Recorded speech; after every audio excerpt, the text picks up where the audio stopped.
Når der sker dårlige ting i vores liv, så har vi det med at komme med katastrofetanker, eller tanker om, at der er ikke nogen, der vil os noget godt. Men det er rigtig godt at have i baghovedet, at man har noget, man kan holde fast i, en tro, som kan være ens anker i livet. Jeg skal også bare passe på, at kirken ikke bliver sådan et sorgcenter. Der er jo også rigtig meget glæde jo. Jo, men et sorgcenter behøver jo ikke, og det jo, ser jeg jo ikke som negativt. Min mor har gået i sorggruppe i mange år.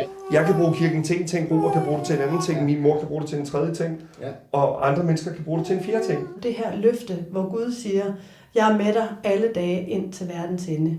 Og så kan man jo tænke, hvad kan man bruge det til? Med det løfte, der synes jeg, der får man også kirkerummet. Så sker der et eller andet særligt med os, når vi træder ind i det rum. Og det er næsten ligegyldigt, om vi er troende eller ateister. Og hele det rum fortæller ligesom det løfte om, du er en del af en større helhed. Sådan en som mig, der er troende, betyder det jo også Gud. Men for mennesker, hvor det er nyt, der er den erfaring måske i virkeligheden nok, at man træder ind i traditionen af, at det at være menneske, det betyder både at være i lys og mørke.